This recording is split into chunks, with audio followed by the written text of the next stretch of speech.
welcome to episode 89 of All About Fitness.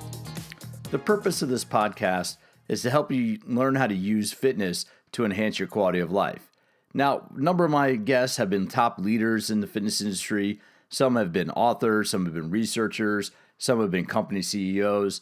Well, one of the other things I'm trying to do on this podcast is bring you some of the leaders of the future, some of the up-and-coming stars of the fitness industry. And that's exactly what today is.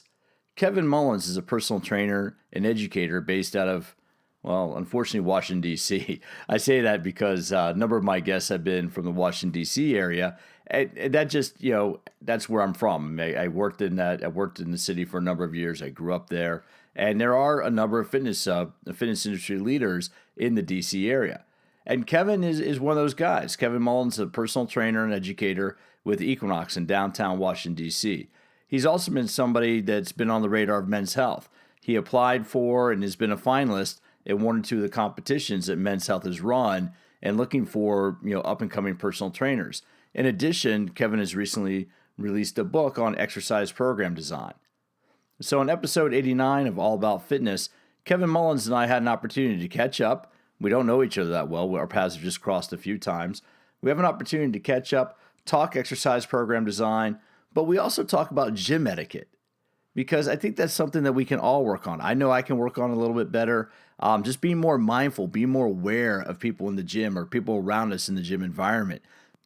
We talk a little bit about gym etiquette, and we also get into some of the exercise program design strategies that maybe you're not doing. And if you're stuck on a plateau, if you're kind of trying to reach a new level in your fitness program, Kevin has some great ideas for what you can do to kind of push beyond where you are right now. So after a brief word from the sponsor of All About Fitness, Kevin Mullins, personal trainer, educator, and now author.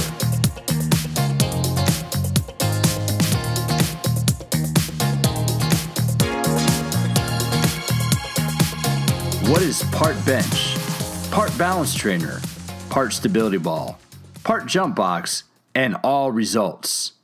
The Terra by Vicor Fitness.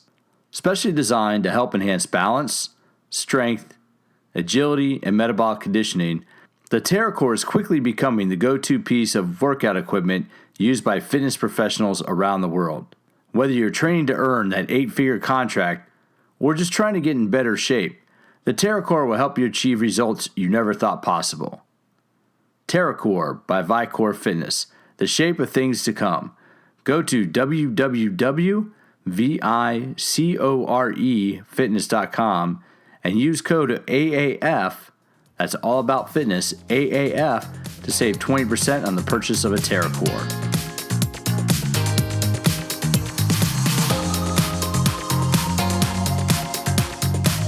Pete McCall, All About Fitness. I'm on the line today with Kevin Mullins out of Washington, D.C. Well, currently you're in Florida, Kevin, but what do you do? What do you do in the fitness business, and where exactly are you located for your job? Hey, Pete, thanks for having me on. I'm a master instructor and Tier 3 Plus coach for Equinox Sports Club in Washington, D.C. I also manage my own site, kevinmullinsfitness.com, and do contributions to the Personal Trainer Development Center, PT on the Net, as well as Men's Health and a few other publications. Now, and that's one of the things I want to ask you about. And for listeners, it's funny because Kevin's another Washington, D.C. connection. I've had a few guests on the podcast, Kevin, from my time in D.C., but we never worked together, did we? No, we did not overlap. We have probably the highest group of mutual friends possible without actually overlapping. Yeah, because Kevin's at the club. He works at the club, one of the clubs I used to work in D.C., and actually a company I used to work for as a national fitness director. Kevin worked in that location. That's when we first met a few years ago, or after I left the company. And actually, Kevin, when I was in D.C. training, I think you're probably still in high school or college, as I think about it. I think I'm going to leave that part out. I'm going to bow out and just but it's highly possible I was still working on my kines degree at Maryland while you were still training and holding it down in DC. At DC at what used to be the Sports Club LA. Yeah, and what I want to talk about, what I kind of want to bring you on about is because one of the things that we've connected via social media, and one of the things, Kevin, is I love your sense of humor, and I love some of the stuff you talk about in terms of gym etiquette. And so I want to bring you on since you work in a well-known health club company. we're coming into the time of year where a lot of people are coming back to the clubs. For those of us, we live there full time. Actually, December is my favorite time of year to train because you get rid of a lot of the riffraff. But what do you think is the biggest mistake when it comes to club etiquette that you see? And we don't need to just talk about, where you work, but just in general, what do you think are some of the mistakes that people make when it comes to just etiquette in the health club environment? I think beyond all else is that people seem to get a membership at a gym and they think that makes them the only member. And they forget that other humans are around. At the club I'm at, at any given time, we have a couple hundred people on the fitness floor, but you'll see people who it's not even just hogging the equipment. It's if you even walk near them, they're like, "What are you doing? Why are you here?" As if we're in their living room with them, like they're doing an in-home workout and we're suddenly in their front lawn. So I think the number one etiquette fail is that people forget that you are a part of a corporate or public environment and that other people will come by you or use the dumbbells you want to use. And people lack that flexibility to deal with a crowd. Well, and it's funny because I know exactly what you mean because I see that. I mean, I was working out at a nonprofit. I won't say the name of the place, but it's a nonprofit fitness facility. There may have been a song about it in the 1970s, but it was. But you see that there. I saw just yesterday. I was there working out, and there were a couple kids hogging one piece of equipment, and one of the older guys got mad at them because, come on, guys, you got to share. And I really think it's that sense of just people get zoned in on what they're doing. What do you think? How do you think people could do better, share better? Don't you think that being at the health club is an opportunity to interact with others? I mean, I think this would be like if we could go to Men in Black and get that thing that wipes everybody's memory. I think if we could speak to the world population as a whole, you would use it as a teaching opportunity, and you would have that conversation always start with, well, what are you doing? Like, why are you doing what you're doing, right? So I'll be training a client. I'll be using a piece of equipment, and a member will stumble up, and they're like, how many more sets do you have? You're like, I have like 3 more. I have a little circuit, but if you want to work in on this, oh, no, I got to strip it and do XYZ. I'll just wait. You're like, okay, cool. But then they kind of hover. But if they were smart, they might not hover and just start texting everyone in their phone or fiddling around on Facebook. They would watch and see the methodologies that maybe a professional would take, or someone else in the gym. Maybe you want to get on the squat rack and you're about to put your 225 on and do your 2-inch squats, but this guy only has 135 on, but he's going, full depth, good heel drive, knees are out. Maybe ask him, hey, like, how did you learn to squat so low? But I think people get so caught up in their own business. Nobody wants to take the shot to their ego that they just, I want what I want it now, get out of my way, I know what I'm doing, even when, like, 90% of people in a gym are pretty clueless. Well, and you're saying this, and it's funny, Kevin, so I'm thinking, what's been the big trend in the last 5 to 7 years? What has really disrupted the fitness industry in the last 5 to 7 years? I would say nothing more than CrossFit and the return to the barbell. And when we look at CrossFit, have you done many CrossFit workouts? I've done a few in my life. I've had a few bad experiences that I shied away from a box in DC, but I've done the workouts on my own, the same, Bertha and Martha and Jennifer. I don't know. They always have names. Yeah. Well, but I want to point out with what CrossFit and what the studio environment has done that's so different, because when you look at a gym, when you look at a commercial gym, you have the weight floor, what we're talking about. You have the cardio equipment, and then you have the fitness studio. So you have like 3 silos within a gym. That's what we used to call it with one company I worked with. And what's interesting to me, in hearing you say this or to hear you describe it, is that the group fitness environment, and I include CrossFit in there, is all about sharing and connecting and having a shared experience. Has that been your experience with it? I mean, do you see that difference between the weight floor and the studio environment? I mean, I would argue that if the way our floor at Equinox is laid out, the downstairs is where a lot of the heavier lifting or the Olympic lifting is allowed. We have rubber plates and rubber mats, and we can actually get after it. The people that frequent that area, whether they're members, personal training clients, the trainers themselves, there's like this camaraderie of like, hey, you're doing awesome, I'm doing awesome, like keep working hard, I don't want to get in your way, like go ahead. And everybody's very patient and works together. But if you go upstairs near the bench presses and the dumbbell racks where the average Joe Schmo is up there just doing what they've been doing for years, it's a completely different culture. It's get out of my way, get out of my mirror space. And so I think you're right, is that CrossFit or that style of returning to the barbell and working together can be seen in some places, but then there's other corners of the gym where it's very much get out of my way. No, I think I haven't really thought about that much, but I'm really thinking about, because what one friend of mine said about CrossFit, and then we'll move on to another line of conversation.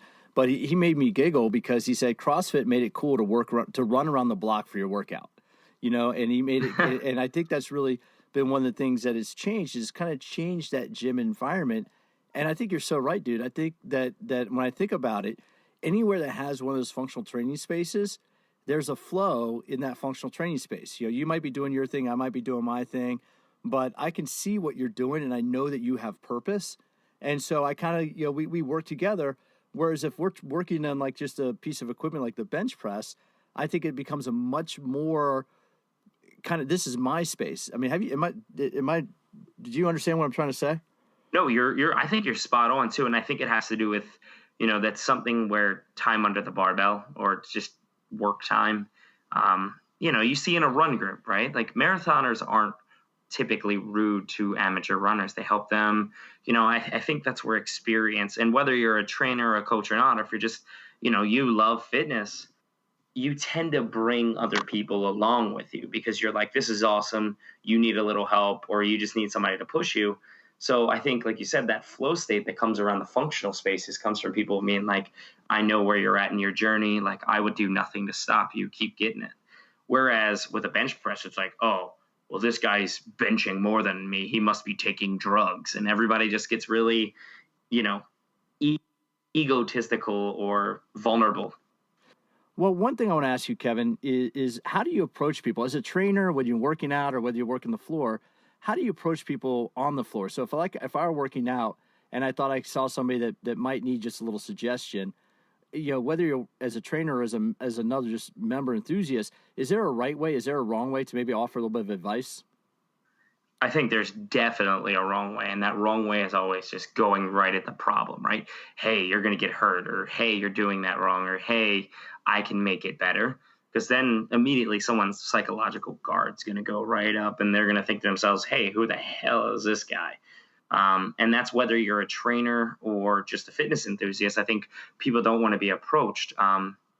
But in my experience as both a person who's worked out in gyms around the nation and in the world, and as a trainer who has had to pick up clients, build a business, and just, be a part of a large corporate culture, I think the best way to offer assistance, or if you're a trainer, pick up business, is to ask someone, hey, what are you trying to do? Like, what is your goal here? And then if they're saying, oh, I'm deadlifting because I know it gives me stronger legs, a nicer butt, and a bigger back. Okay, have you ever taken the time to understand what a deadlift is? No, I read a Men's Health article once, said I should deadlift, said I shouldn't round my back, but no one's ever taken the time. Well, then instead of saying I'm going to fix it, you ask them. People like questions. You go to McDonald's, they ask you, would you like fries with that?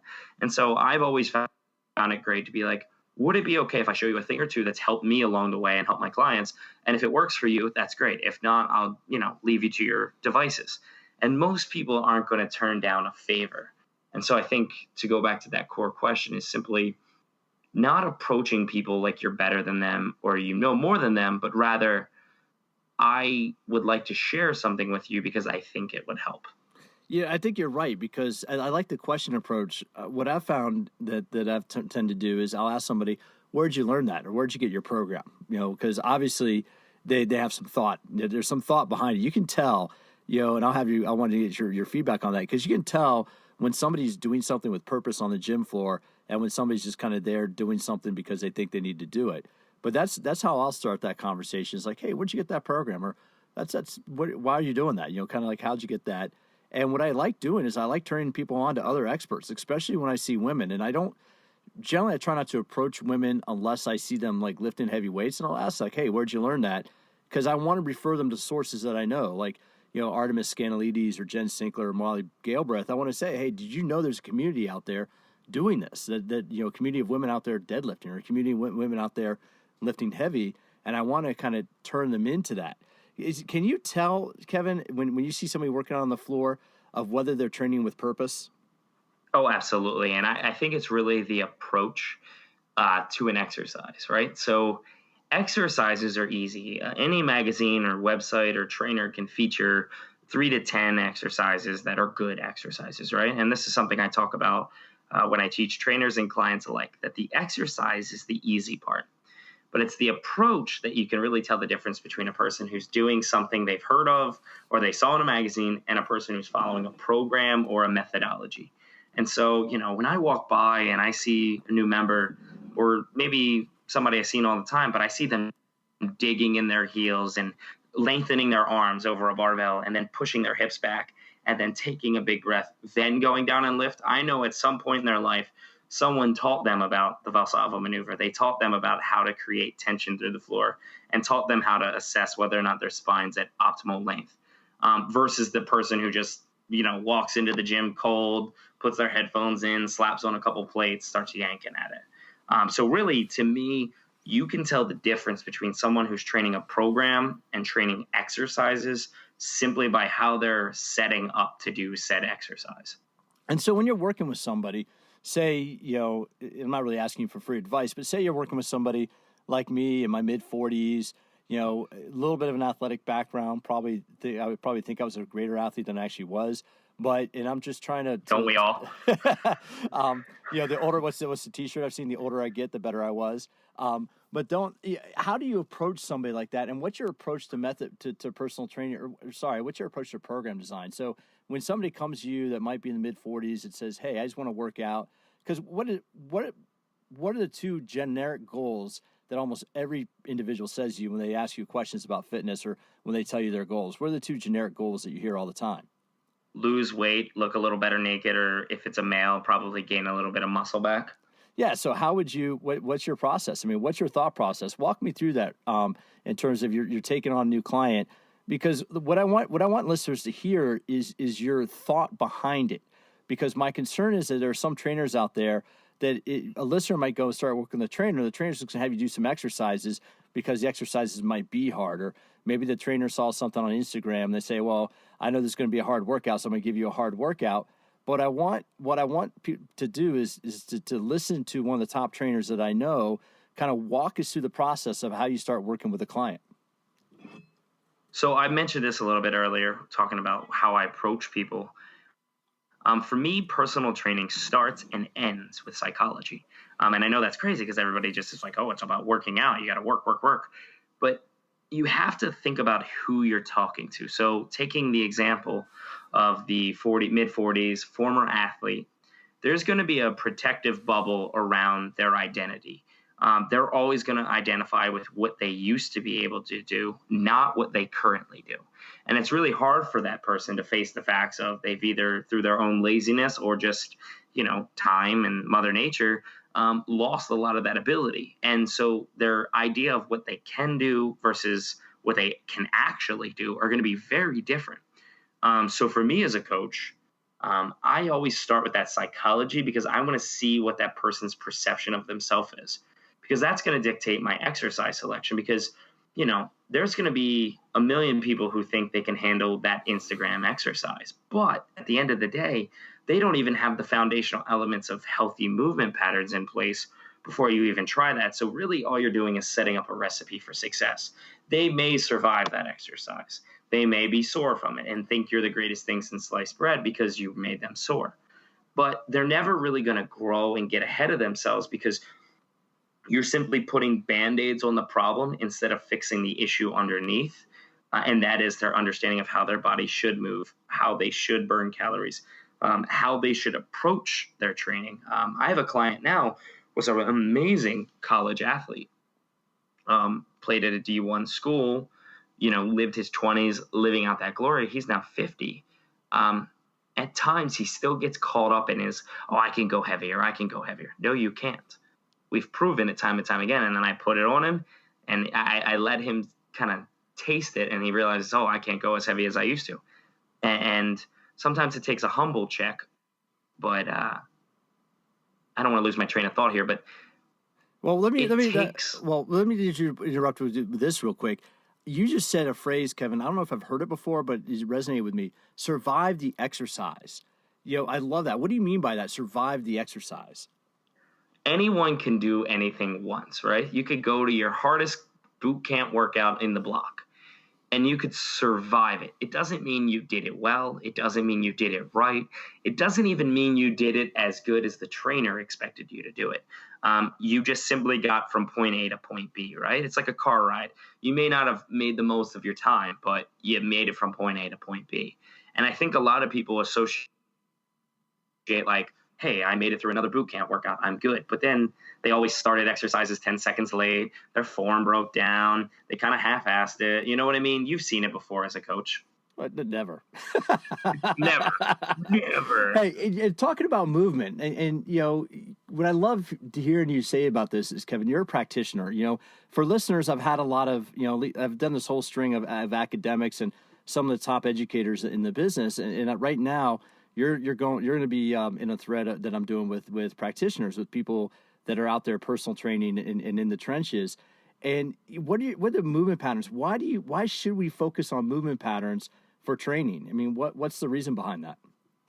So ultimately, movement patterns dictate everything we do, right? So I like to start with the problem and then talk about the solution. So when a lot of clients come to me and they're like, no, I know what a squat is. I'm like, but do you really know? They're like, yeah, like Men's Health, it said do 3 sets of 10 and that's a squat. I'm like, well, that's an exercise. So that is the dish you're eating, but it's not the idea behind the dish. And so for our listeners and for anyone who's ever curious, our movement patterns are the things that our body biomechanically, meaning the physics of our body, and biologically, meaning the way our cells are organized, are capable of doing. So those patterns are knee dominant, such as squatting and lunging, or hip dominant, such as hinging, glute bridges. We can push up, we can push in front of us, we can pull down, and we can pull into us from a horizontal motion. We can rotate. And as I discussed with you before this podcast, I believe in an additional 3 movement patterns: gait, which is all of our walking, jogging, running, sprinting, and even crawling patterns. Stability patterns, our ability to stop motion, right? We watch sports all the time where athletes get hurt trying to stop. No contact, nothing happened other than they tried to slow down and their body gave out. So we have to teach people how to stabilize their bodies in space. And then lastly, something I like to call cross-pollination, or just the idea that we move through the world. We don't do a squat, stand over our head over to the top shelf. We just kind of do it. And it kind of resembles a clean and jerk, but with a big box or, a Tupperware thing, or not a Tupperware, but a big tub of stuff. You're not going to do it like a barbell. And so it's great to teach people how to string individual movement patterns together so that they navigate their life a little bit more effectively. And then no matter what exercise you put on top, you take the squat pattern, you and I could film an hour-long podcast just naming off squat variations, couldn't we? Yeah, I think so. I mean, there are a ton of, yeah, absolutely. Yeah, I mean, we could start, Bulgarian split squat, lateral squat, back squat, front squat. I mean, we could be here all day naming all the variations, but at the end of the day, that core nugget is the squat or knee dominant knee flexion. And I think this is something that I think is still, it's gotten better. I have to say that media for the last few years, it has gotten a lot better about talking about movement. So I think there's a much greater awareness out there of fitness consumers that movement is essential. But we still see, I mean, do you still have people asking, like, how do you train my chest? How do I train my chest? What do I do for my biceps, or what do I do for my abs? Why is that why should that go the way of the cassette tape? So it's funny, right? The bodybuilding approach has lessened in years. There's like you said, the media's done a better job of covering the more holistic, functional approach, but there's still a lot of people, namely your younger males, who really want to improve a specific body part. I think we're moving away from that because we're learning that the body functions better as a whole unit. But as a coach, I actually do something different than a lot of fellow practitioners. I think a lot of fellow practitioners start that as a fighting point, like, I'm going to change your mind. I'm going to show you why functional is better. I tend to answer their question while pushing them in the right direction. So someone is like, I want a bigger chest. I'll be like, okay, do you understand what the chest does? And then most of the time the answer is no. So I explain a little bit of how it abducts, how it's flexion, extension of the shoulder. And I say to them, I'm like, think about why we press, why we fly. What I want you to focus on if you want a bigger chest is ask yourself, are you capable of handling a bigger load in these ranges of motion that I'm showing you? And I'll usually, demonstrate a fly, demonstrate a dumbbell chest press. I'll demonstrate some overhead presses. And then I'll always teach them, especially for the guy who wants the bigger chest, I teach them that you can't have a big chest without a big back, and you just, I think a lot of people they pick on the bodybuilding style. And I think it's an easy fight to pick because we do know functional training is so much more beneficial. But I also think instead of combating that young kid who just wants to be a little bit bigger or wants to look a little bit more like his idols, or the girl who wants to have a bigger butt or nicer legs, I think instead of combating that and trying to sound like, the holistic Dalai Lama of fitness, I think we can give them what they want and also sprinkle in what they need without them feeling offended. And just a little bit ago, because you're talking about movement, and I think it's important because one of the things I try to explain when I lecture, Kevin, is I try to explain that exercise is movement, and so we need to teach people how to move better before they can do an exercise.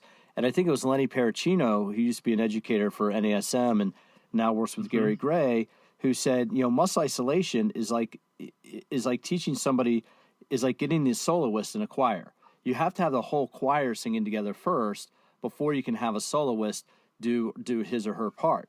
And so I think I think doing that, teaching those movement patterns is essential. Or would you agree that teaching those movement patterns is essential before somebody wants to go into muscle isolation? Absolutely. There's a million arguments you can make why learning movement before isolation is imperative. And there's a whole, litany of literature out there that shows that isolation never truly happens. Last year I was in Pittsburgh, did a really cool thing with Move Integrated, a gym up there. And we got to do some dissection of cadavers. And first of all, that was an interesting experience because I'd never, been around a whole dead body before. So that was unique in its own right. But when you start seeing how muscle fibers cross over multiple joints and how nothing really has an actual end to it, we understand why teaching people from the get-go, like, oh, just work your biceps, or this hits the triceps long head. And you're like, well, yeah, it does, but it also hits the small, the short head, and it also hits the deltoid, and it also hits the lat. Like, you can't really isolate muscle, specifically those single joint muscles, away from the larger. And I like his analogy. I always use analogies when I teach clients while we're doing these bigger picture items. I'm like, do you watch sports? And then whatever the sport they watch, I usually can find an analogy. And in DC, ironically, there's a lot of soccer fans. I didn't know as many, but yeah, people love their soccer. And I'm like, do you think, Messi learned how to do an intricate, flutter kick with the ball, or how to dribble between multiple defenders before he could just run up and down the field and play his position? Well, no, he had to play soccer. I was like, do you think he knew how to, slice a corner kick to make sure it drops right into the bucket? No, he had to just kick the ball, and learn exactly. So we need to learn these building blocks before we ever start worrying about the flair that so many people get obsessed about. I think that's a key thing there. You're talking about kind of building it all and putting everything together. And that gets us to the concept of one of the things I've been doing on the podcast lately, Kevin, or talking about is flow. And when we're talking in the run-up to starting the recording, you were mentioning that you like to kind of have your clients go through flow. Can you describe what that is? Because I think that's a really unique kind of approach, a really unique way to look at exercise. Well, it's great that you asked, Pete, because I think so many people think they know what flow is, and they get close to what flow is, but they just miss it. So to me and to a lot of practitioners of it, whether it's Mike Fitch of Animal Flow or Michelle Dalcourt of Viper, they're right on it too. It's that subconscious ability to string movements together. So, going back to that sport analogy, when we're watching, Rafael Nadal rally, he's not thinking about run, plant my foot in the ground, turn my hips, pull the racket, hit the ball, turn my hips again, shuffle down court. They're not thinking about those little subsequent steps that are absolutely necessary to success. They're focused on the here and now, but they don't get to that by just going to the gym and bench pressing and squatting in isolation. They play tennis a lot in their case, but even in a gym setting, we're stringing together lunge patterns with squat patterns, with push patterns, with core stability patterns and rotation patterns, and finding a way to create subconscious movement, much like dancing even. I think dancing would be the best flow state in the world, is when you watch an elegant ballroom or waltz dance, or heck, even hip hop, the way their bodies move on the beat, and yet they're not thinking about the subsequent, or I shouldn't say subsequent, but they're not thinking about the little pieces. They're always focused on the big bite, but they've spent so much time practicing the connections that it looks effortless. And I think that's an important thing, because, if you can help people move better, if you can sequence different movements together in the gym, then that means that people can do their favorite activities without having to think about it, right? I mean, because if you look at what you're doing as a trainer, would you describe what you're trying to do is that you're trying to almost get into doing a little bit of mind control so you can program their body to move better so they don't even need to think about it? Oh, absolutely. It's a form of mind control. I've never thought about it that way, Pete. So nice. I feel a little bit stronger about what I do now. I think about it this way. I've had clients, and I'm sure you can share a story too, that have gotten hurt on their weekends between our training sessions. And they didn't get hurt because they came to the gym and they did something without me. They got hurt washing their car and they turned too quickly. Or they got hurt because their wife wanted them to finally put all the Christmas ornaments back where they belong. And they were, working on a ladder, doing XYZ. They're in the backyard with their kids, whatever it may be. And something pulled. And it's not a terminal injury. They don't need to go get surgery, but it's something went wrong, and it's because the body will get the job done at its own peril, right? You hear stories of people who save lives and they end up tearing 3 and 4 muscle groups at a time, or separating joints, but they saved lives because they were able to move, quite literally mountains off of people. The body will get the job done, but not necessarily for better. Yeah, the body always wants to be the most efficient way possible, and it's going to do that. And what we're trying to do as trainers is we're really trying to set up that environment where it can happen subconsciously. Now, I want to switch gears a little bit and talk a little bit kind of like what you've done outside of the gym environment. Because what's your relationship? What have you done with Men's Health? Because didn't you get recognized by Men's Health? And didn't you? Or what's your relationship with Men's Health? I'll just leave it there. So it's funny. A couple years ago, I, on a whim, applied for what they called their Next Top Trainer contest. And it was effectively a reality show that pitted 8 male trainers against each other to crown a winner and give them a DVD contract and a year-long contract of publishing content for Men's Health. In my season 1, I was 25 at the time, and I just felt like good old boy. I grew up, military family, country boy. I just was like, oh man, me, cameras, big stage, this is great. So I don't want to say I didn't try. I certainly tried my heart out, but I was just so starstruck and happy. And then they asked me back for a season 2, and I actually did not do as well. But since then, I've started working with them as a part of their fitness council, providing information to trainers and the greater population alike. From more of an academic side of things. But I will say that, and this is a message actually to any trainer or coach out there, or anybody really for that matter, is there will come a moment in your life that you don't even realize it, but it's your launching point.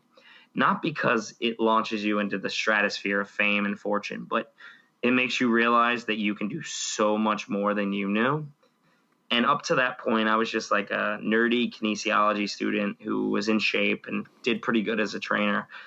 But then suddenly I realized, wow, I have kind of a personality. I could do camera work, or I can do more than just go render sessions and help people. And so as a message to anyone out there is just realize that sometimes you'll get an opportunity that maybe it doesn't work out completely for you in the moment, but it awakens something in you that you did not even know existed. And that's what happened for me with Men's Health. So honestly, I use Men's Health as a as a reference point for when my whole life and career changed. Well, you're saying something, Kevin, that I think is really important to realize, because it's certainly true in my experience in this business and just in life, is that there is no such thing as blind luck. Luck is where preparation meets opportunity.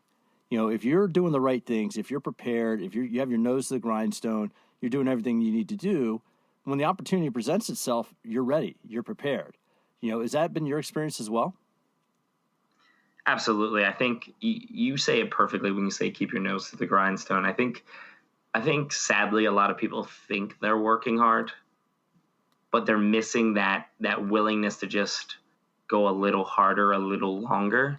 They want to reward themselves or whatnot. And that's not to say you have to be miserable. I think any business or success coach that's like, you have to eat beans out of a can if you're ever really going to make it. Like, I think that just makes for good fodder and good television. But I think you have to be willing to just fight. And then one day someone's going to see something in you that you're not even aware is there, because you're so focused on working that you're not aware you're even giving off that signal.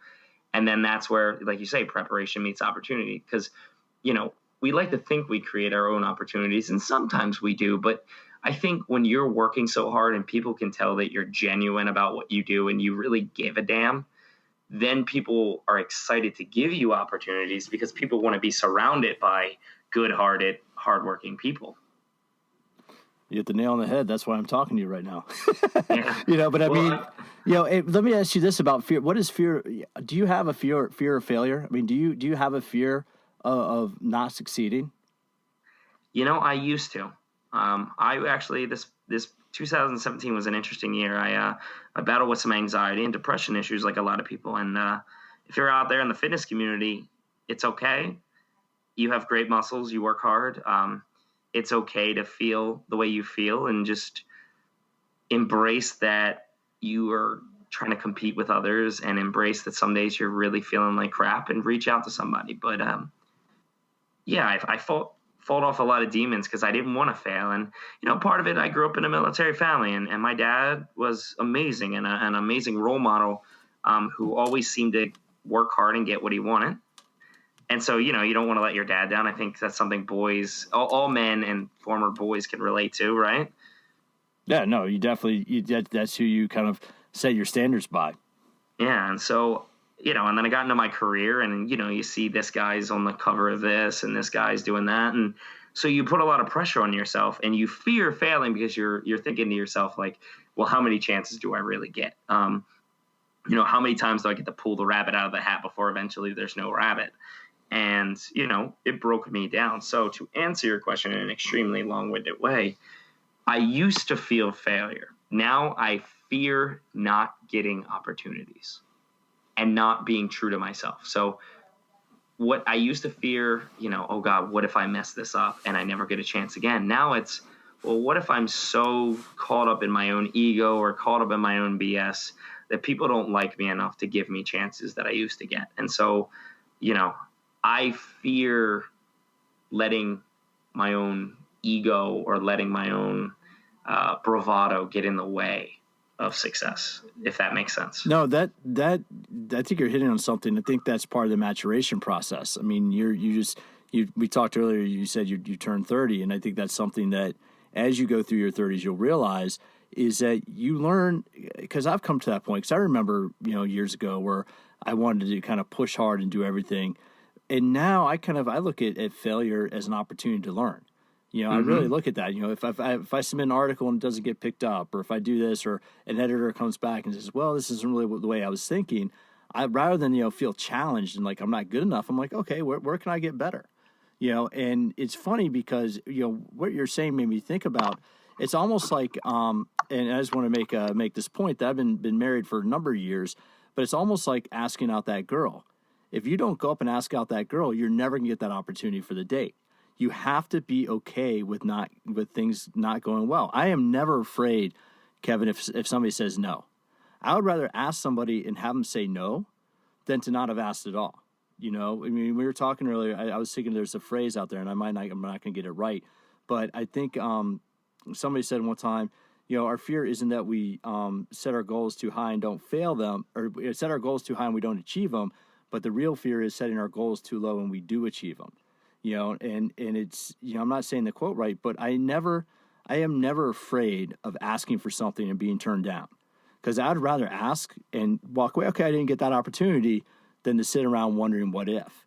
And I think, go ahead. I think that's a lot of what separates people like yourself who have traveled the world teaching, fitness. You have amazing friends in an industry who also travel the world or have books, or, practitioners who have, his and her list of clients, or who's list of clients. I think so many people get caught up in, well, what if I fail, that they forget that the greatest gift is that they even have a chance to consider failure. How many people wake up every single day in a third world country and their day is dictated by the fact that they need food, they need water, and they need to secure their shelter, right? Or how many people wake up, in a war zone hoping that they're not on the wrong end of a mortar strike? And I know that's hard to say, but it's one of the greatest blessings, or if you're not the religious type, just gifts from the universe, is that we can even contemplate the other end of a decision versus just acting because we have to. Well, and you say something, you use that analogy of the military. And when I was your age, it was in the early 2000s. I turned 30 a year after September 11th. And I was acutely aware, Kevin, I was a personal trainer. I was a full-time personal trainer working in downtown DC. My job, when you look at it, was to make half-naked people sweaty. That's what I got paid to do. Yeah. In 2002, I turned 30 in 2002. In 2002, there were guys living in freaking containers in godforsaken deserts getting shot at every day who would trade their best day for my worst day. Yep. Who am I to sit there and to look down on something? I look at every opportunity as an opportunity to try something new. And I will always walk away. I will always ask for an interview. I will always ask for a chance to meet somebody. All they're going to do is say no. Mm-hmm. And you know what? My biggest fear is not trying. If you want to look at it, my biggest fear is not giving it a shot. Because I don't want to sit there in 30 years from now, 40 years from now, and go, yeah, what if? F that. I'd rather get turned down. Turn me down? Sure, I'm fine with that. I asked. Yeah, hey, I have a girlfriend that I am head over heels for right now because I was persistent. The first time she was like, no, stop. We work together. And then no. And then the third time, no. And then one last time I was like, look, we don't have to get a drink. How about we just have a tea or a seltzer water?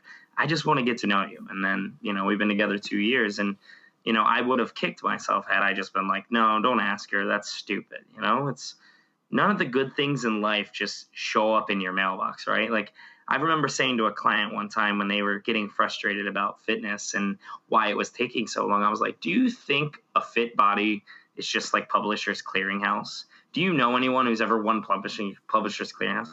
She's like, no, I don't even think it's real. I was like, well, I got a secret for you. It's really not. And moreover, neither is, you don't wake up and you open up your mailbox and there's a 6-pack and toned triceps. Like, you got to work and you got to be willing to face yourself day in and day out in order to get to the other end of whatever rainbow it is to you. Well, this brings up an interesting question. It's kind of a sub conversation I've been having with a few other people. And I just recently wrote a blog on it for 24 Hour Fitness. And I'll post a link to that blog down below in the show notes. But do you think in your experience, Kevin, and from your point of view, are fitness goals really necessary? Do we even need to have specific goals? And is there anything wrong with just enjoying the experience of exercise?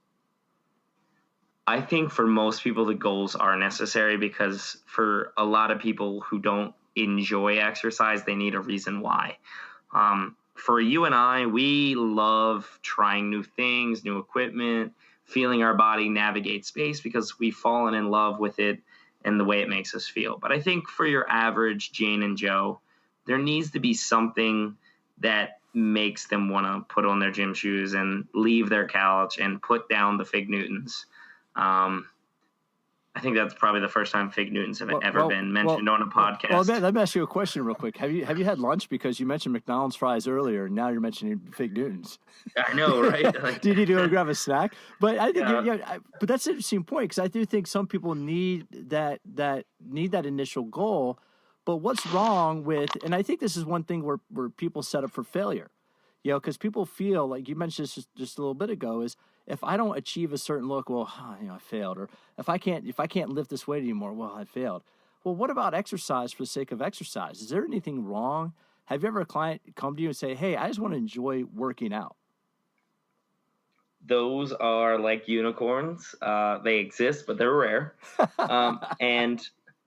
And they're amazing people. And those are people that actually, as a coach, can help make you better, because instead of you doing your traditional, like, okay, we got to lift heavy, we got to do some volume work, all right, we got to get your heart rate up, you start playing and you start experimenting, you start cross-pollinating your movements.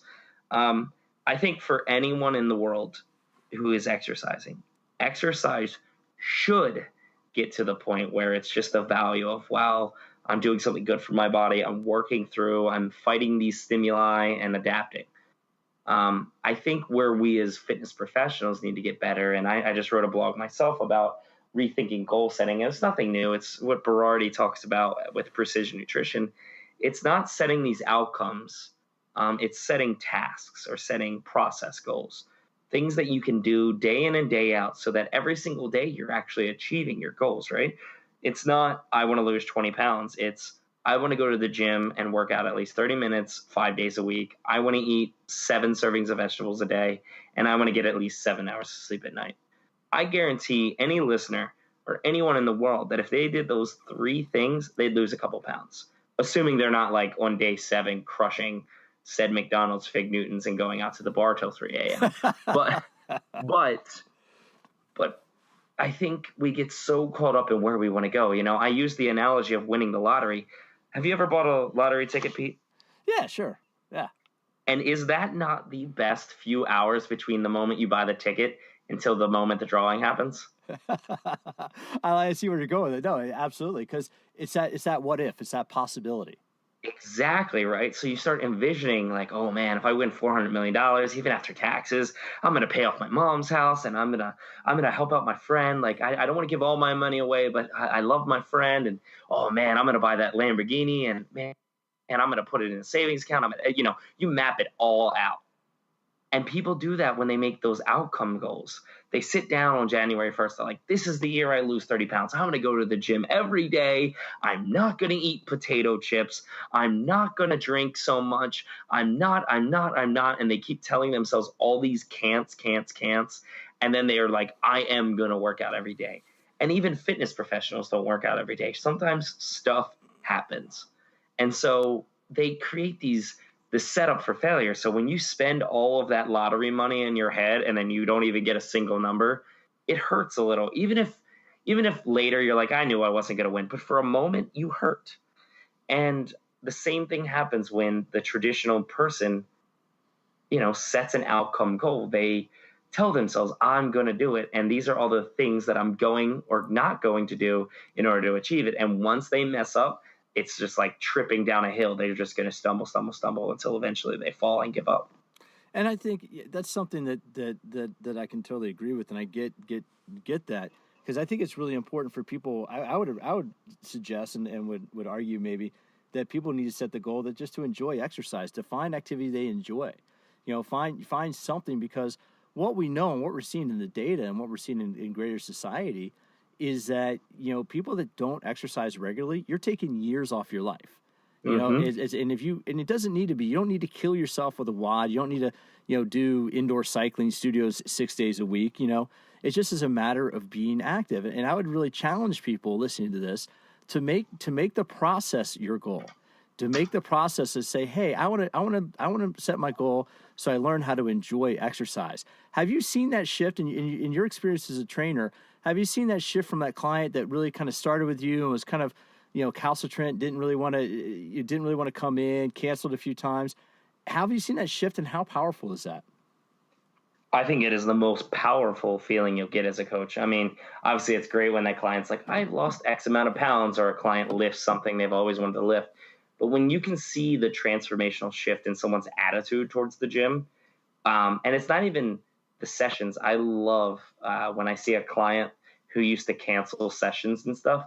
You're like walking through, you're with another client, you look over, you're like, holy crap, that's so-and-so. They're in the gym without me. And then you wave at them, they're like, hey, I'm doing what you taught me, and I'm having so much fun too. I'm going to take a spin class after this. And you're like, oh, okay, yeah, do it. And I think for most people, it's learning, okay, this isn't so bad. I don't have to annihilate myself. I just have to show up and do something. And I think that's the critical thing. And your experience and kind of your point of view, or with what you recommend. What's a perfect fitness week work like? Because we were talking about this a little bit before. You and I both worked in a very atypical city. DC is a very atypical city. What is somebody? I mean, because people are so focused in their work, especially nowadays, but we won't go into the specific politics of it. But what, in your opinion, what's a perfect week look like? If I'm a 40-something office worker with a couple kids, and what would a great week look like for me from an exercise standpoint? So I'll preface it with something that David Jack, a former Men's Health, I don't know if he's still doing Men's Health, but a good resource for me, and one of the judges on Men's Health. He said, "I'm an oddity. I teach spin, and I'm also a diehard Olympic lifting coach. Like I'm on both sides of the spectrum, so I have a different viewpoint than a lot of people. I'm a big believer in the 3-3-1 method, and what I mean is 3 workouts that may not be the most fun, but build you up. So that's typically your resistance training. So let's just take nice, easy Monday, Wednesday, Friday. Monday, you do some hinge work, some lower body work. Wednesday, you do some push and pull. And then Friday, maybe you'll do a full body, maybe a class at your local gym. But it's still very much focused on resistance training and doing things that take care of the structural elements of the body. 3 days, say Tuesday, Thursday, Saturday, you do something that gets you sweaty, but you have a lot of fun. And so it could be a dance class, a spin class, a cardio sculpting class. Maybe you like to run fast. At Equinox, we have something called precision running. I personally would never wake up at 6 a.m. and sprint on a treadmill, but so many people love it. More power to them. And so you work really hard. You're getting sweaty. It's working with only your body weight. And then that final day is finding serenity, or whether it's yoga, some stretching, some self-myofascial release. If you live in a nice area, you could just take a nice walk through your neighborhood, through the woods, maybe go hiking, just getting out of life's flow. But I firmly believe that the perfect week is 3-3-1, 3 workouts that build you up, 3 workouts that really break you down a little bit and get you sweaty, get that heart rate going. And one workout that allows you to find a certain level of peace and serenity with yourself and with the world around you. I think if you were to do that on repeat, regardless of age, sex, what you do for a living, who you voted for, and whether or not you think, it's tomato or tomato, I think if you do those, that workout, you'll be just fine for the rest of your life. Well, the funny thing is, Kevin, we change messages back and forth sometimes on social media platforms, and we've emailed a little bit back and forth. And now that I have your number, I'm sure we'll stay in touch via text. Which you're definitely getting some cat memes. But what I like is that's very consistent with something I've been teaching for a few years in terms of like I call it my 3-day split, where one day is force production, meaning you're doing a strength or a power workout, like your challenge. That's your challenge day. The next day is some sort of metabolic conditioning. Where you're doing either steady state or interval. That can be high intensity or low intensity, whatever you want to do, but you're primarily doing Metcon. And then the third day is just body weight movement, which could be yoga, it could be Zumba, it could be, you're just doing unloaded, body weight movements. And that becomes, I call that my 3-day split. And then that fourth day can either be a rest day, or you start, if day 3 was relatively moderate or low intensity, they can start over again back on day 1. So I think it's interesting that, for listeners, Kevin and I haven't exchanged a lot of ideas about this stuff, but it's interesting. I had this conversation with Dr. Andy Galpin, too, a few episodes ago, where the people that understand the science of what we're doing are all there's going to be a little bit of variance between each one of us, I think the analogy is you might speak with a Southern accent, I might speak with a Western accent, but we're all speaking the same language. Is that something you've noticed in your career?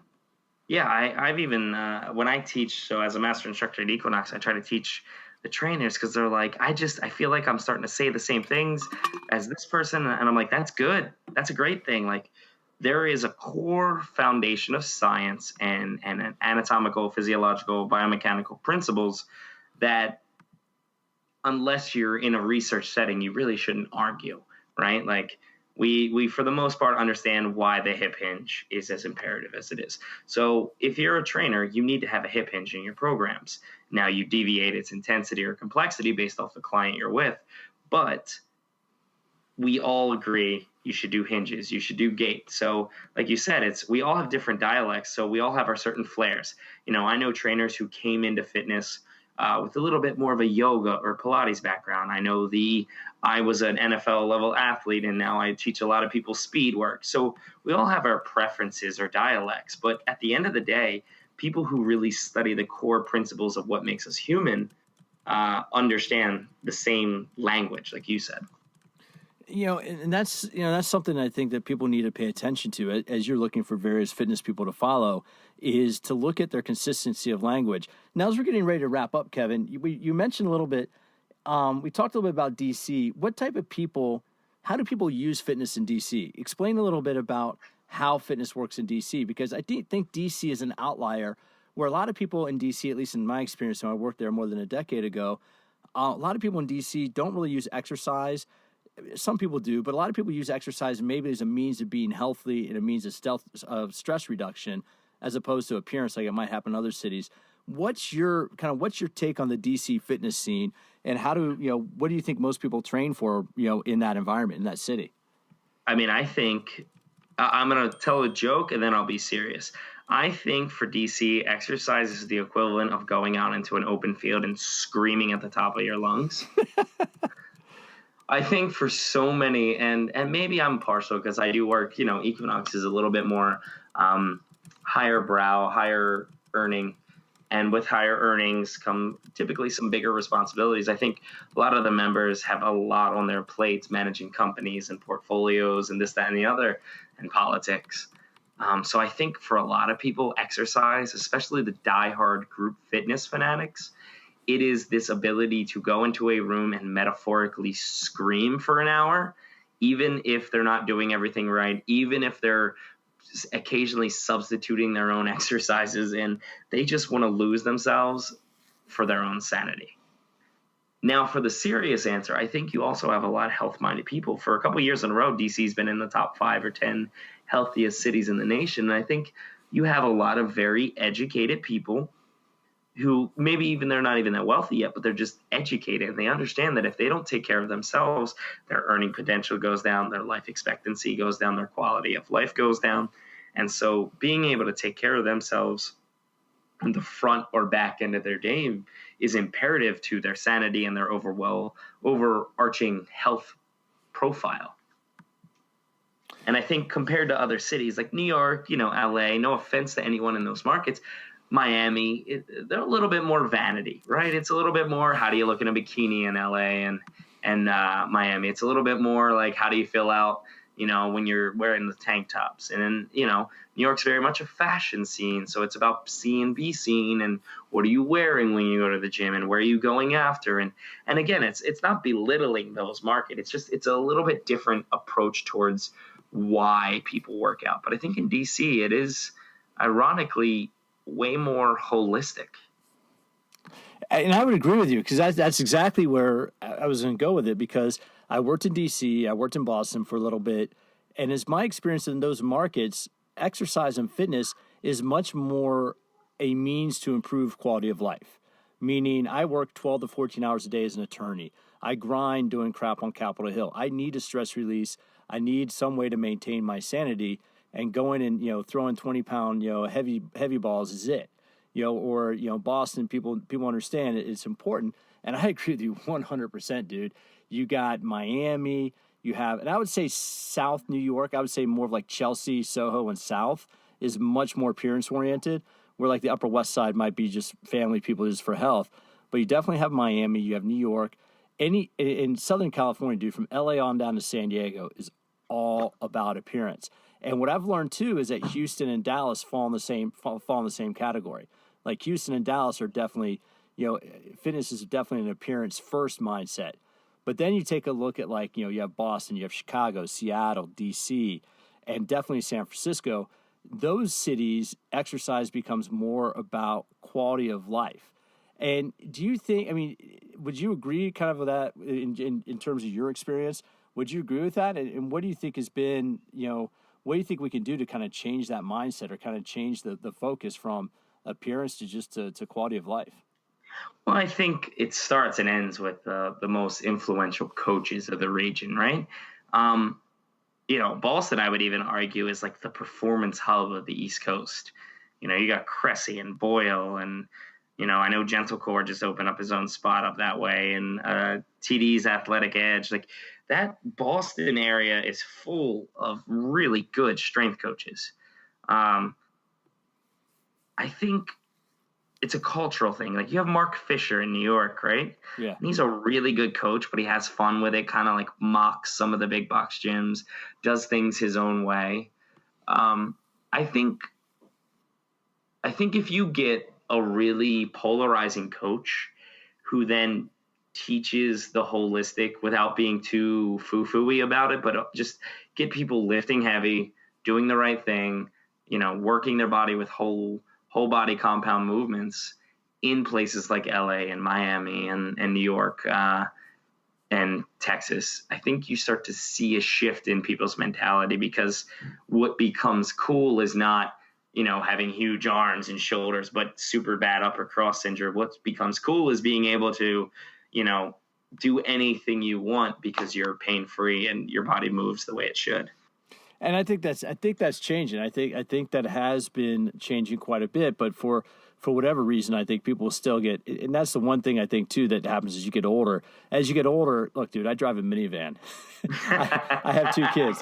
I've been very upfront where right now my goal is I am not going to be cruising for babes on the beach. I'm not going to be sending half naked selfies of myself to Are you saying your minivan is not a chick mobile? Dude, my minivan rocks. But no, I don't. It's, I don't cruise in it. I put it this way: I got it with a sunroof, so during the zombie apocalypse, I can blast my way through the hordes. My wife can be driving, and I can be rocking. I can be rocking the 12 gauge semi-auto out the top. But that's a whole nother podcast and a whole nother conversation. But the point being that I think as we get a little bit older and we get more self-confidence, we learn how to use exercise to enhance our quality of life. That's why my tagline is having fitness gives you the ability to do what you want to do when you want to do it. Because it's all about, for me, it's about quality of life. I'm getting ready. I'll probably go on a 20-kilometer mountain bike ride tomorrow with a buddy of mine at the gym. And now this guy's going to kill me, dude. He played football. I think he went to No, he didn't go to Towson. He played somewhere in South PA. He went to a school in South PA. He actually was in the Ravens training camp. He got cut. He got cut in the second round of a Ravens training camp a number of years ago. This guy's a beast, dude. He's going to grind me on the uphills. He's going to grind me into the ground, but I kick his ass on the downhill. So it's good. He's a good riding partner. But that's why I train. I train to be able to do that on the weekends. Now, you just recently, we'll wrap up with this. You just recently came out with an ebook, right? Or you're getting ready to drop an ebook. What's your ebook about, and what? How can people get a hold of it?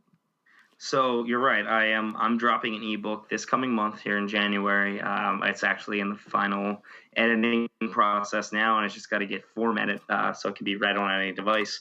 It's the program design concepts, and so trainers. It is a book for trainers, but I think if you're just an exercise enthusiast, it would be great, for you to understand what goes into a great program. It is where a great program starts and ends, and so many people start with the exercises, and I know I was there at one young trainer. Oh, we're gonna. Well, I'm gonna cut in here for a second. As you can tell, some of the gremlins that run Skype, I guess they got a little tired at this point in the conversation, and Skype just up and quit on us. So Kevin and I had to reconnect. We had to reconnect via Skype, and we continued on with the conversation. And so, Kevin, you're coming out with an ebook soon, right? What's that going to be about, and how can people get a hold of that? Thanks for bringing that up, Pete. So my ebook that I'll be releasing here in about 20 days in January is program design concepts. And the whole backbone of it is that so many people know all these exercises. And in fact, one of the things I talk about is sorting your exercises. And so many people understand, we have the physiologists out there who understand the foundational science, but it's linking those two together. And how does a practitioner of exercise, whether you're a trainer, a coach, or even just a diehard exercise enthusiast who likes to write your own programs, how do you link the hard science that we don't really argue against as hardly, or as hard? Let's use real words here. You don't argue against that, but yet how do you mix it with some of the exercises that you should or think you should be doing in the gym? And so I cover everything from, how heavy you should go during certain phases to why you should have an exercise ladder. So something I'm always teaching is pick a movement pattern like a squat and build a ladder. In the middle is something, average intensity, average complexity. At the bottom of the ladder is going to be something with absolutely no intensity, no complexity. So say a squat, the bottom of the ladder would be a sit to stand. So for the 90-year-old lady just getting her health on, that's perfect. But for the 21-year-old trying to get big, probably not necessary. But you build a ladder of 7 to 10 exercises of like adequate progressions where you don't want to jump right to the barbell front squat. Let's focus on getting great at goblet squats, then rack squats, and then split squats.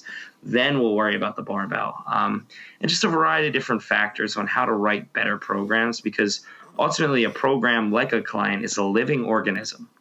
It should adapt and have a certain level of fluidity and direction to it, so that people continue to see results and never hit those frustrating plateaus. And it will be available through my website, kevinmullinsfitness.com. I'll be hosting it on ClickBank, which I think is a great website. So all the payment and this, that, and the other goes through there. It'll be $19.95. But it's over 60 pages once they format it down of just pure in the grit program design knowledge. And I'm going to try to do something, hopefully, with the Personal Training Development Center. I got to talk to John Goodman about that. But hopefully it will be available in a multitude of places. Cool. Well, I think that'll be a great resource. I mean, for people that might just be, hardcore enthusiasts who aren't trainers but really are into exercise. And that's one of the things I think, Kevin, that I've been seeing the last few years, and I think we'll see more of, is education for the consumer market. And that's where, you mentioned that you teach other personal trainers at Equinox, and I think that's one area to kind of keep your eye on, is doing these workshops to teach people how to design their own programs. I think there's, maybe I'll be in touch with you offline about that, because I think there's a lot of potential there. Well, I think, every niche, whether it's cooking or, driving, gun ranges, there's always classes for the general population, right? And fitness, we haven't done that. We've just been like, hi, we're the gym, come do what we tell you to do, and that's the end. Or we'll hire you, we'll get you a trainer, and then you do what they do. And then people do their own research, but you only understand what you read by what you know going into the reading. But yet, if you look at other things such as cooking schools, they teach you why we cook chicken on certain temperatures, or why you cook beef a little hotter but shorter duration, or why you put tomatoes last in a saute. You learn these elements of what makes a great dish great. Like we all know, like chicken Parmesan is only so many elements, but what separates an amazing jaw-dropping chicken Parmesan from a typical chain restaurant is really the respect to the ingredients of that bigger dish. And I think you're right. I think the industry as a whole is starting to say, hey, you don't have to be a trainer or a coach to know this. Let's show you how you can take better care of yourself, and here's the real information you should be working with.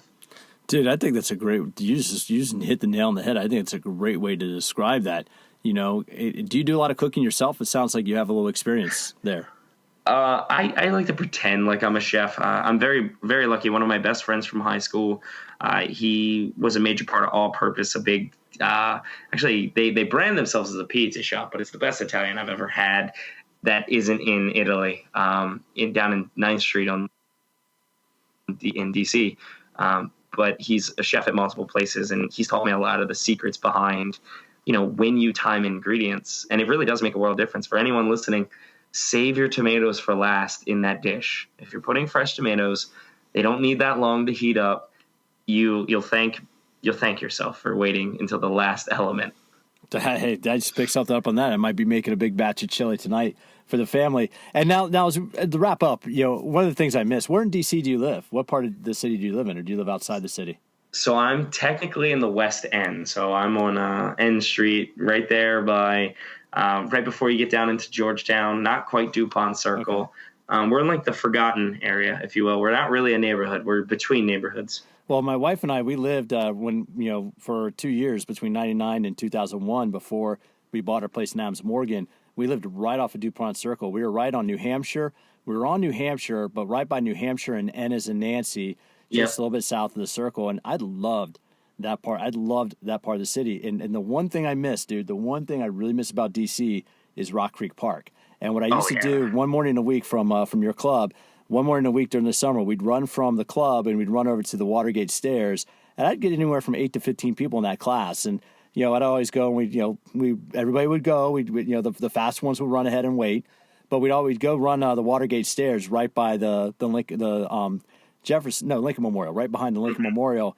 We run in those about 7:30, 7:40 in the morning. That is awesome. I mean, that's one of the things I miss about DC. I don't miss the traffic, and there are a few other things I don't miss. So I kind of, dude, I'm envious of you, man. It's a good place to be, and you're the right age to be there. Well, what's really cool about it, and I highly recommend it to anyone who ever visits DC, and obviously you're listening to Pete's podcast, is when you get into DC, get settled wherever you are, but get down to the monuments, get on your running shoes, set your favorite playlist, and just go from the Capitol to the Lincoln Memorial, wrap around the Potomac, and go back home.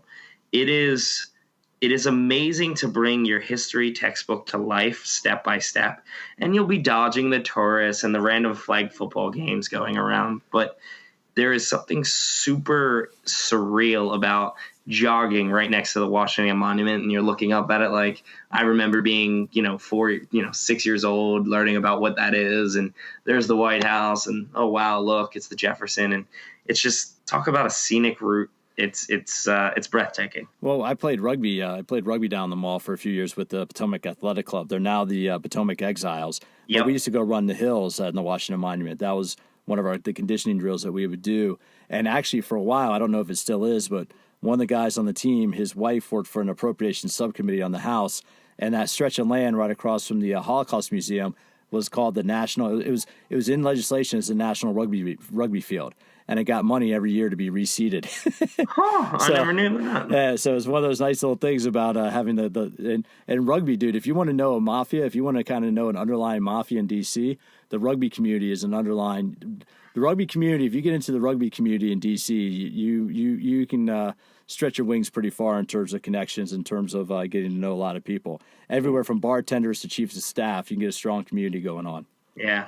And what's amazing about rugby is that everyone from around the world respects the living out of it. It is a tough sport with real athletes. Yeah, no, I was a front row player, and I still get out. That's why I train, dude. I keep myself fit to try to play. If I try to play a couple old boys tournaments a year, go out and run around a bunch of old men trying to relive our youths. We're old guys that want to be. It's basically like Fight Club, but that's a whole other conversation. So, Kevin, it's KevinMullinsFitness.com. Yes, Kevin. I kept it simple. I always, to finish with a little joke, people are like, "What's your website again?" I'm like, "What's my name? What do I do?.com." So yeah, KevinMullinsFitness.com. It's that forward. I try to do a blog a week, and then, like I said, ebooks coming out. I'm in the middle of doing a 2008 kickoff program for women. I'm launching the men's program in 2 weeks, just to get people doing the right things. I'm in a position now, and I know you understand this, Pete. I'm tired of people being led down the wrong path. I feel like so many people, just to make a buck, will walk people right into a buzzsaw. If I have my druthers, I'm going to stand up and redirect people down the right road. Well, you're doing the right thing. That's why I wanted to get you on the podcast, and that's why I started doing that. And did you say 2008 or 2018? What is 2018? I was going to say 2008. I think I'm 10 years late. Oops. You got it, man. Hey, dude, I really appreciate the opportunity to get to know you a little bit better and to catch up like this. And I really thank you for your time. And I know we're going to see good things from you the next couple of years, man. Well, I appreciate that, Pete, and keep doing what you're doing. And to all the listeners, you have made the right decision. Pete is a guy who I can say from personal experience is just as humble as you believe if you've never met him. I think you can catch him at just about every idea conference in the world. All right, Pete? Yep.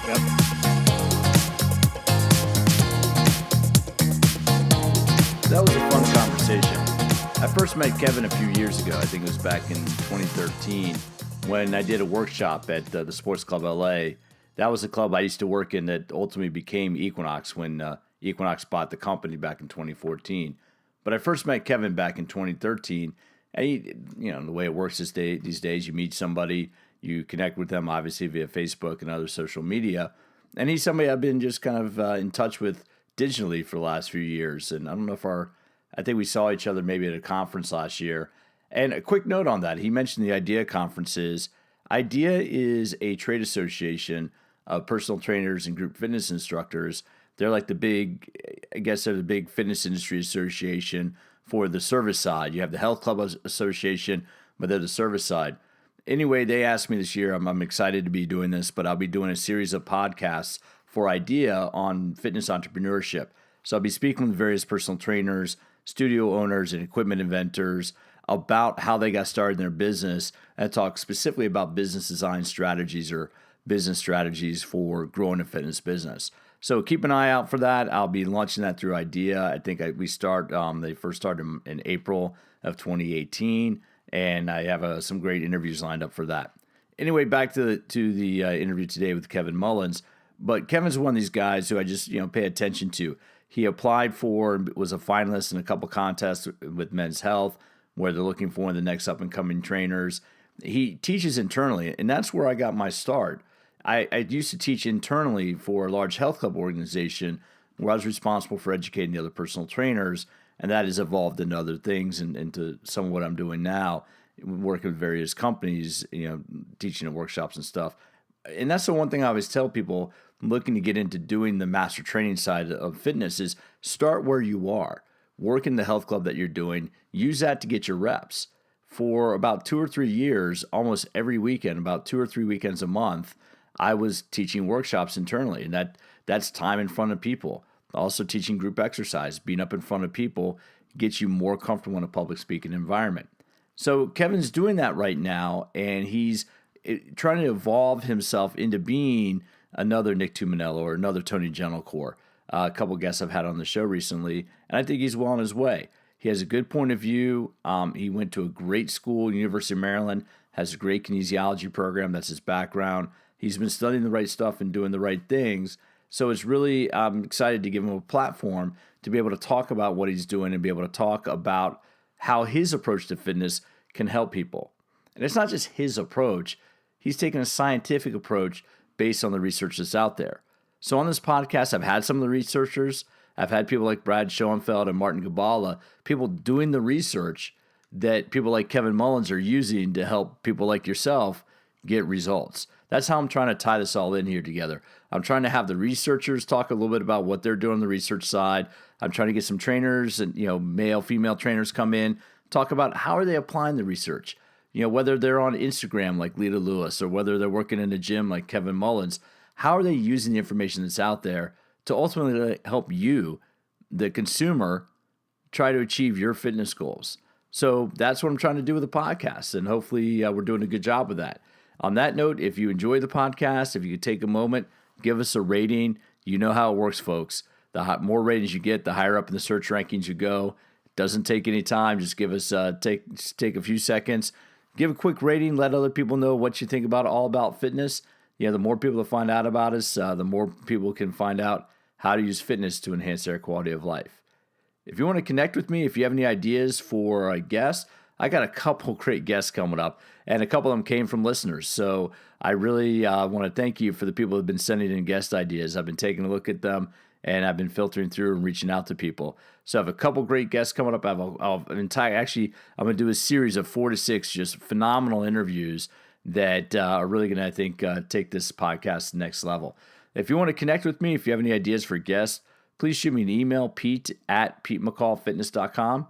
That's pete@PeteMcCallFitness.com. Connect with me on Instagram, Pete McCall _fitness. That's Pete McCall PeteMC_fitness on Instagram, and Twitter is PeteMC_fitness. That's PeteMC_fitness. I'm going to have links down to Kevin's book in the show notes. I'm going to have a couple links to some recent content I put out there. And I also have a link so you can see the sponsor of the show, Terra. You can see their product in action. Thanks for stopping by All About Fitness. I look forward to having you join us for future episodes.